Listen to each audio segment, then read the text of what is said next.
Assalamualaikum warahmatullahi wabarakatuh. Katur kawilunjengan konco-konco sedoyo. Wih, Usep pakai bahasa Jawa. Inggih, Bunda. Nah, Usep pakai bahasa Jawa kali ini berarti Bunda Tira akan bercerita tentang cerita rakyat dari Jawa, khususnya Jawa Tengah.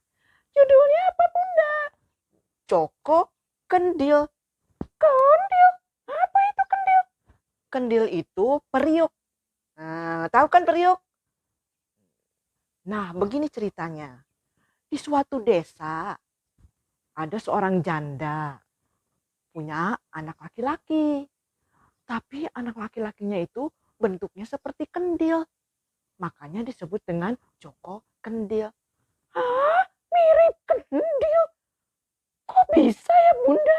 Iya, jadi kalau dia berjalan itu dengan cara menggelinding. Kayak si kendil itu menggelinding. Aneh. Iya, nah suatu hari itu ada hari pernikahan seseorang. Di dapur umum orang sibuk masak-masak. Lalu kendil diam-diam masuk. Orang tidak melihat Joko Kendil. Karena dia kan mirip kendil. Dikiranya kendilnya tempat buat naruh barang-barang. Lalu ada seorang ibu-ibu yang masukin makanan, kue, masuk ke dalam kendil. Dikiranya itu kendil. Padahal itu kan Joko. Waduh, penuh banget. Wah, Joko Kendil lalu berusaha cepat-cepat keluar dari dapur umum itu sambil menggelinding. Lalu ibu-ibunya bilang, "Hai, ada kendil ajaib, lihat itu menggelinding." Joko Kendil semakin takut lalu dia menggelinding semakin cepat. Ada kendil ajaib, ada kendil ajaib, ada kendil ajaib. Sampai ibunya keluar dan melihat Joko Kendil terengah-engah di depan rumah. "Kamu kenapa?" Lalu Joko Kendil bercerita kalau tadi dia menyelusup ke dapur umum.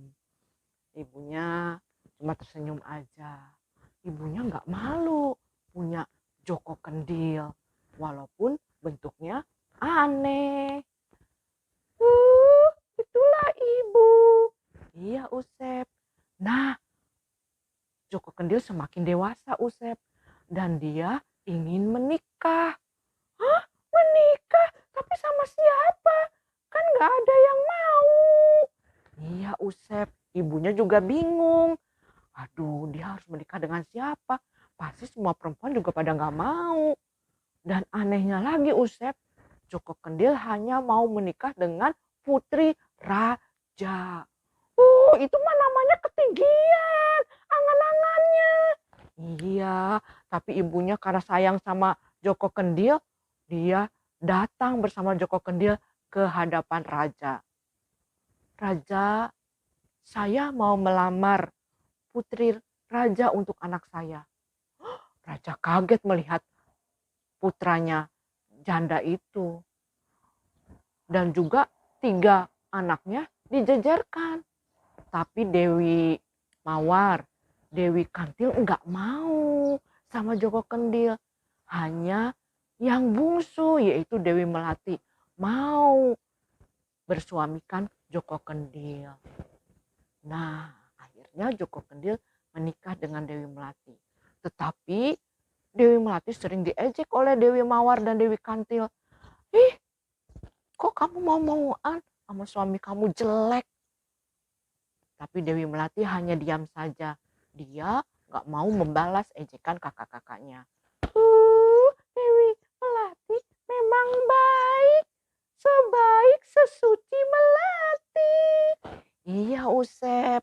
Nah, suatu hari raja mengadakan lomba ketangkasan. Wah, banyak kesatria datang untuk ikut lomba ketangkasan. Nah, biasanya di lomba ketangkasan itu raja ikut nonton, putri raja nonton, panglimanya, semua masyarakat nonton lomba ketangkasan.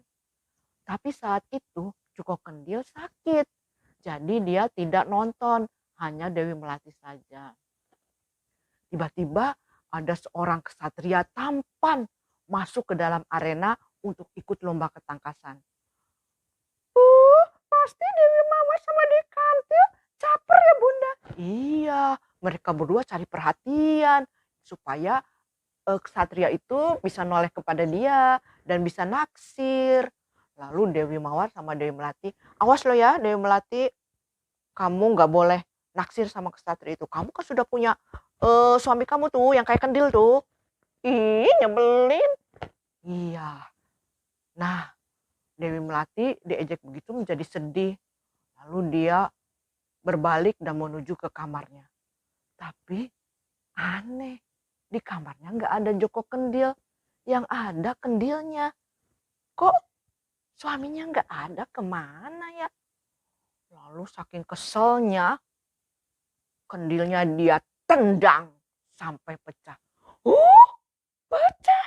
Iya Usep. Tiba-tiba muncullah seorang kesatria tampan. Mirip atau sama dengan yang tadi masuk di lomba ketangkasan. Itu siapa Bunda? Lalu Dewi Melati, kamu siapa? Ngapain kamu masuk ke kamar aku? Awas, nanti ada suamiku. Tenang Dewi Melati, aku Joko, aku suamimu. Dewi Melati masih belum percaya. Percayalah, aku memang ada di kendil. Tapi aku seorang kesatria tampan. Akhirnya Dewi Melati percaya. Dan akhirnya mereka hidup bahagia. Tapi Dewi Mawar dan Dewi Kantil gigit jari karena mereka jadi iri kepada Dewi Melati yang mendapatkan suami yang ganteng. Itu Usep ceritanya. Aduh, bagus sekali ceritanya ya Bunda. Nah, pesan moralnya apa? Apa coba Usep? Nah, pesan moralnya kita harus menjadi orang yang baik hati seperti Dewi Melati, tidak seperti Dewi Kantil dan Dewi Mawar. Nah, kalau kita baik, pasti akan mendapatkan sesuatu keberkahan dari Allah. Begitu teman-teman. Jangan lupa ya selalu berbuat baik kepada siapapun. Jangan lupa subscribe, like, and share. Nah, sampai jumpa lagi di cerita rakyat berikutnya dari daerah lain. Dadah.